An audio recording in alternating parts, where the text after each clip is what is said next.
Եռակողմ հուշագրի ստորագրմամբ էլ մեկնարկում է ամենախելացին նախագծի երրորդ եթերաշրջանը։ Կրթության և գիտության նախարարությունը, Արմենիա հեռուստաընկերությունը և Գազպրոմ Արմենիան Օպերա Սուիթ հյուրանոցում անցնում են գործակցության նոր փուլի։ Ամենախելացի նախագիծը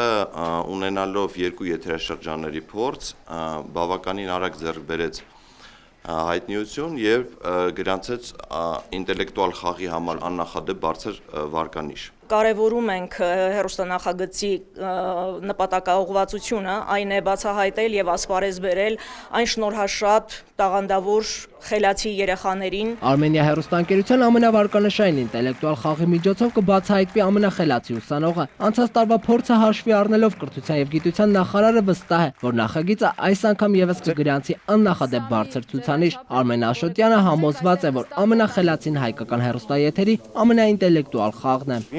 Անձնական հպարտությունն ու ուրախությունն է, որ մենք կարողացանք կյանքի կոչել հեռուստանախագիծ, որը վերածվեց շարժման։ Երբ որ նախագիծ սկսում էինք, մենք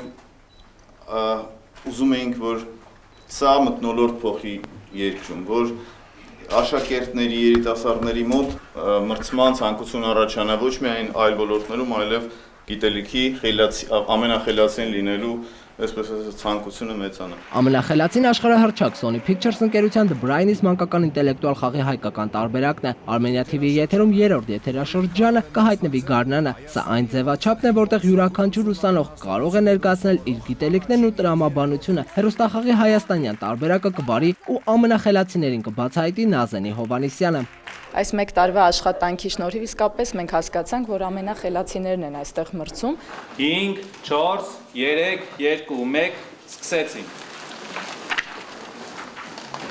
Հետ հաշվարկով էլ մեկնարկեց ամենախելացին նախագծի երրորդ եթերաշրջանին մասնակցելու համար հայտագրված մասնակիցների քննությունը։ Նրանք պետք է ընդամենը 20 րոպեում պատասխանեին 40 հարցի։ Ամենախելացին այս անգամ միավորել է Հայաստանի և Արցախի բարձրագույն ուսումնական հաստատություններում սովորող առաջին և երկրորդ կուրսի ուսանողներին։ Քննությունն անցած ուսանողները կմասնակցեն բանավոր փուլին։ Հուշագիրը արդեն ստորագրված է, մասնակիցները հանձնել են իրենց գրավոր քննությունները եւ մենք առաջիկայում արդեն պիտի սպասենք, որպեսզի հասկանանք, թե ովքեր են անցնում բանավոր քննության։ Բանավոր քննությունից հետո արդեն 96 մասնակից վերջնականորեն կընտրվի պրոցեսորական եւ խմբագրական անձնակազմի կողմից, որից հետո արդեն ուսանողները կգան Արմենիա հեռուստաընկերություն։ Խաղի կանոնները նույնն են, հարցերը եւ թեմաներն ուսանողները նախապես չեն տրամադրվում։ Հարցաշարերում ընդգրկված կլինեն հարցեր, որոնց ճիշտ պատասխանները ցույց կտա ուսանողի ընդհանուր զարգացման աստիճանը։ Նախագծի խմբագիր Կարեն Քոչարյանը վստահեցնում է, որ հարցերը կազմելիս հաշվի են առել ուսանողների նեղ մասնագիտական ուղղվածությունը։